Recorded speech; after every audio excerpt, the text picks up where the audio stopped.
I love that we're live on YouTube. This is my first time here, and you guys just throw me right to the wolves. Just no messing around. Let's just feed it. Awesome. Here we go. A Hey, good what's an vibe. honor here, y'all. We are live on YouTube, so anybody watching this, you really just had to be here, whether it's before, the during, the after. But we are broadcasting this to you right now, so you can get a taste of what happens here on Music Tech Connect. I'm Brandon David, live in NYC. Shout out New Nashville, live and direct with some of Nashville, more than the Music City's best. Jonathan Harwell-Dye from Arts and Business Council of Greater Nashville, Director of Programs with Chad Marcum, serial entrepreneur, CEO, and founder of Video Bomb, bringing AR and brands together to normalize the future now. Chad and Jonathan, what's up? Jonathan, I'm just going to turn it over to you. You guys have been doing some great work at the Arts and Business Council, coming off of a great, I saw you with Adria and Andrew Schiffman and so many cool people representing music, tech, Web3, the future of entertainment, and just amazing conversation you guys curated and have been doing in the cloud and on the ground. So Jonathan, take it away. We want to hear about the future of film, finance, emerging tech, and entertainment. What does that look like now? And what's to come with Chad Marcum and some special guests soon come into the conversation. All right. Thank you, Brandon David. And Chad, great to be on this call with you. Same. I'm looking forward to learning more about you and the work you do. I'm going to just mention what Brandon David was talking about. We have a webinar series with the Tennessee Entertainment Commission. It's called the Tennessee Film and Entertainment Webinar Series. It's on our YouTube channel. We do different webinar sessions, about one a quarter, sponsored by the Tennessee Entertainment Commission, on topics that are relevant in the entertainment industry. Everything from music sync licensing to film production and film financing to our most recent conversation that Brandon David alluded to, where we were talking about Web3, the blockchain, and AI, and how those are impacting the entertainment industry. And that really kind of leads into the conversation with you, Chad, because we talked a lot about sort of like how are these technologies impacting the industry.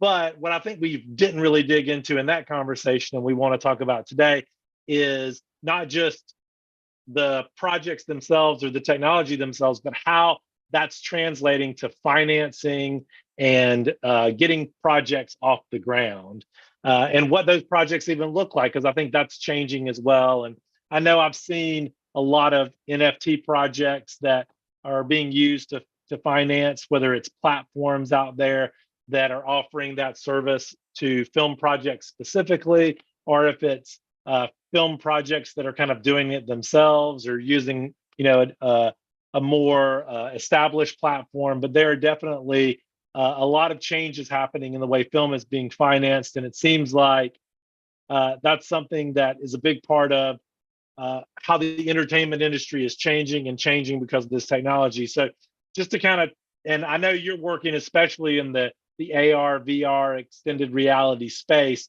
but talk a little bit about not only that space, but also what it looks like in terms of projects and how they originate and how they're financed for you. So that was a lot, but I can talk about film. So one of our most recent customers is Sony Pictures, and obviously they make pretty significant films. Yeah. I have no idea how those films are financed. I know what they're doing with us. I can say there's a lot of buzzwords right now that are going around. I saw a meme the other day, and it was an entrepreneur that I'm friends with out in the Valley, and he said, "Hey, I left my laptop open with my AI company, sitting in the passenger seat. The deck was just open, and the window was broken. My car got broken into. and they left a term sheet. So I think the reality is like AI is a big buzzword right now. AR is a big buzzword. Mixed reality is a big buzzword. Apple brought a lot of that to fruition with its new glasses.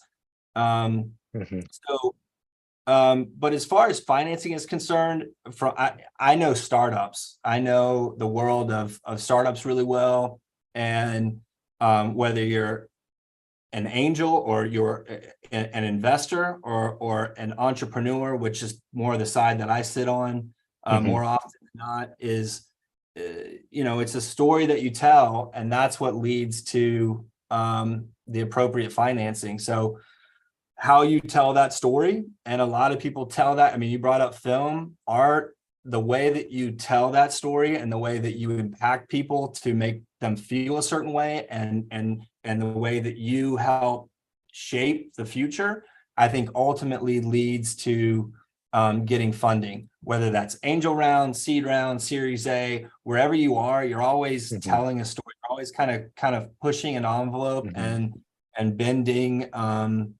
bending capabilities. So I don't know if that answered the question, but long-winded way to say, yeah. Well, no, I think that's a really, really good point. And I'm interested because you talked about the buzzwords, and that's something I think about a lot, is like, we get caught up in buzzwords sometimes, and I think people kind of use them as a crutch.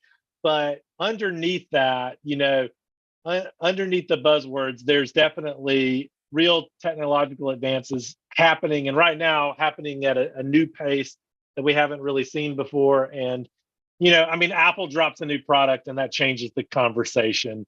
That happens time and time again. So I'm not surprised, because they do bring it into the mainstream in a way.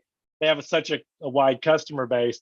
But even with them, one of the things, I was watching like an MKBHD video the other day where he was talking about what words Apple did not say, right? Yeah. And in their keynote, they did not say virtual reality once.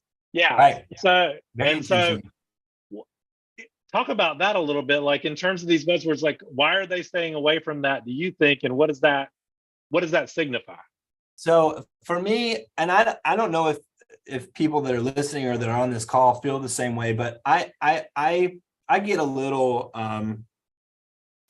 I feel a little constrained if I'm boxed in, if I'm doing virtual reality, right? Because you're in this, I mean, it's very cool, don't get me wrong, but augmented reality and the direction that it's headed is really augmenting the space around you, and it's creating a completely different environment for people. So something that I know is that Apple has partnered with the NFL, right? So the next Super Bowl is going to be filmed in what's called volumetric capture. So they're basically these unique cameras that are around this football field that as the players are running up and down the field in real time, they're being captured in 3D. So last year, if you and I were hanging out together, we got our beer, we got our pizza, we got our popcorn, we're watching the game, and we're focused on a screen, just like everybody who's watching this now is focused on a screen. Well, what's going to change is when these glasses come out, you put the glasses on, and all of a sudden you're able to grab that TV, you're able to throw it onto your coffee table and see these players literally running up and down and move around and see them in real time live. So all of a sudden the experience, and I'm still able to see you and talk to you. So that's a different type of experience. And for the company that I'm running, we're focused on physical objects that are in that space. So that beer that we have sitting on the table, or that pizza box that we have sitting on the table, those physical objects need digital interactions, right? So maybe when you look at the beer, it's got the Clydesdale running around it, and it's a commercial constantly on that beer, or the pizza box, same thing.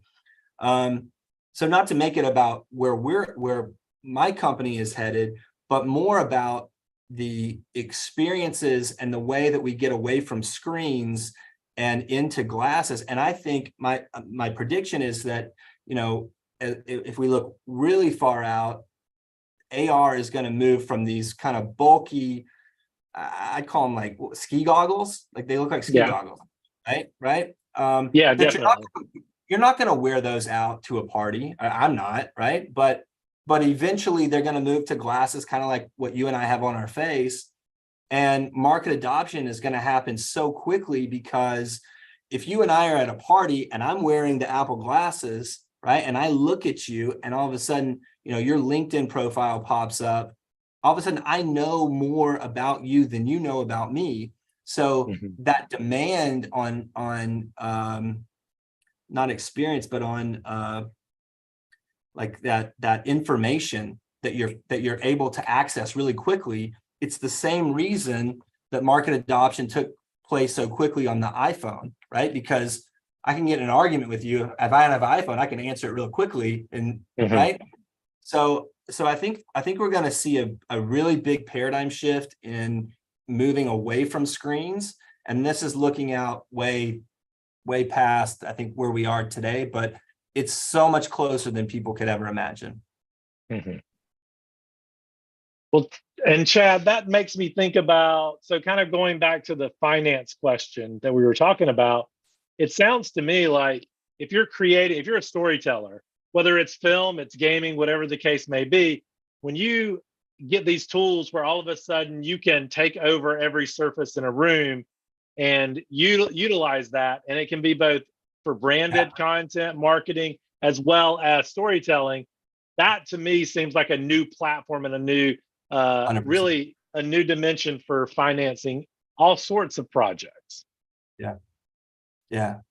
Yeah, absolutely. And the creative community, when you think about that, Video Bomb doesn't focus on 3D elements. We just focus on video. So we're trying to provide augmented reality and give it to the hands of like every single person on the planet, because we all have a camera, right? We all have a camera on us. I think when you think about what you just said, is when you open that door and I've got a box of coffee sitting next to me, right? All of a sudden, this box of coffee, that platform, that screen becomes an opportunity to promote a new artist with, right? Or an influencer, or anybody for that matter, that's explaining, when I look at it, it's explaining, or hold my phone up to it, right? It's explaining the value proposition of that coffee. It's telling me why I should ingest it, or why it's good for me, or whatever it may be. And that opens, like you said, a whole new vertical. For creators. Yeah, that's the first thing that comes to my mind when I hear about the augmented reality, and really it being incorporated into our daily lives, and not just being a form of entertainment that you're probably going to be consuming just at home, but something that's actually an integral part of your day to day. To me, I think that really opens it up. But from a storyteller and a financing perspective, I just can't imagine that doesn't also become a venue for how you can get projects financed and off the ground, whether that be from an entrepreneurial lens, from a filmmaker, even gaming. I think it kind of spans the spectrum and probably goes to places that we don't even know of yet.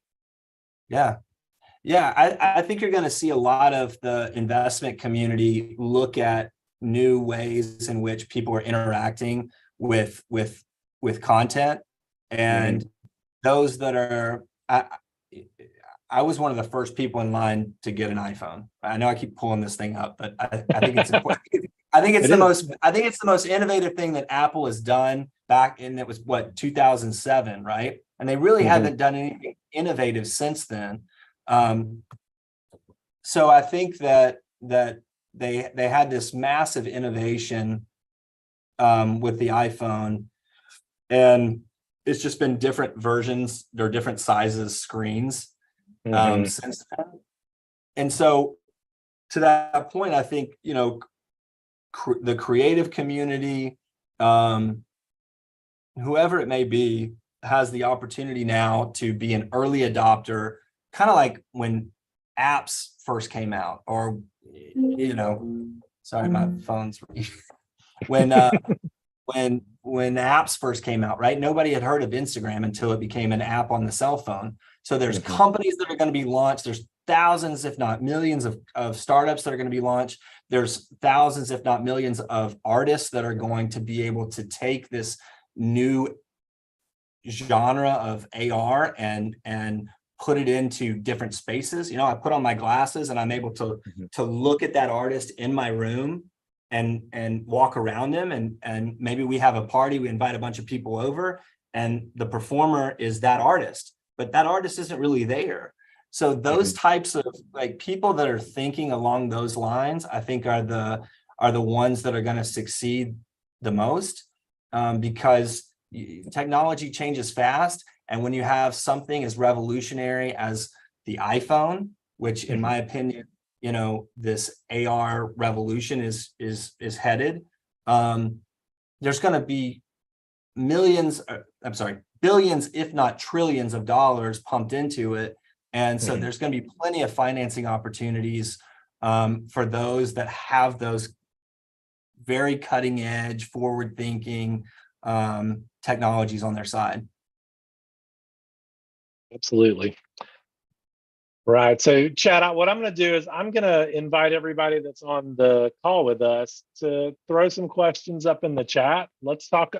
Let's do that. So if anybody has any questions or comments, throw them up into the chat, and we'll, try to make this interactive as we're going. One thing that we touched on, Brandon David was talking about the new Nashville, and one thing that I think is really significant locally is that we just created our first commission for music, film, and entertainment in the mayor's office. And so they have a new commission. They've just appointed 15 commissioners, which is incredible and something that we did not have in place. And so this new commission with 15 commissioners is going to be responsible for attracting film, gaming, of course, undergirding the music industry here, but as well as thinking about Nashville beyond just a music city, but a truly creative city. And so, like on the local level, thinking about that and how the landscape in Nashville is changing, I also think about the fact that that is changing across the country too in lots of different ways, because we do have this traditional industry like with the film and gaming, but there's also a lot of new people. There's a lot of content creators out there who are just doing it themselves, that are working as influencers, that are creating their own content. And I think that, when you're looking at the way things are shifting, it's moving away from these sort of monolithic companies to move toward the individual creators and these smaller creators having an open platform. And I think something, even like Apple's new Vision Pro device, because it just opens up to developers across the country and there's just anything can be done on that platform. I think that's the same thing. It looks like we're going to be moving into breakout rooms here in a second, though. So, Brandon, David, do you have anything that you want to say for us before we go into breakouts? Any instructions or any topics that we want to have the groups talk about? What a phenomenal conversation, y'all. And I would say the topic would be, as we talked about the future of film financing, what it means for a startup. We touched on emerging tech here, what AR looks like. Is what I would recommend, that continuing that conversation of innovation and collaboration. What does that look like? And we have some really, and just getting an opportunity. I'm going to take this opportunity also to encourage everybody, get to the why. When you're sharing, why are you doing what you're doing? Why are you raising funds? Why are you doing sync licensing? Why do you have a social impact fund? Why do you do what you do? Because I think if we do that, it's going to be easier to apply what's being talked about here. So just encourage, it's smaller groups, 3 or 4 people in a room. You're intentionally in that room. So You're there for a purpose. You're there for a reason. And so, yeah, as we go in that, and if you happen to be in one of the rooms with one of the speakers, like Jonathan or Chad, feel free to use that as an opportunity to continue the conversation and say, hey, Chad, what was it like raising your first, or doing your pre-seed round? Or if you want to dig in and ask some questions there, I encourage you to do so. Hey, Jonathan, can you tell me more about what it means to raise up artists as entrepreneurs through the Arts and Business Council? What does some of that programming look like? Feel free to dig into the why and also dig in to what the people in the room are doing, if you already know what they do, like Chad or Jonathan. So with that being said, how does everybody feel about jumping into those breakout rooms? Yeah. Good. Awesome, y'all. Well, we got a good crew. So we're going to count it down. Hey, Joseph, why don't you count us down to that 3, 2, 1. Let's go. Here we go. Bra, ba, ba, bra, ba.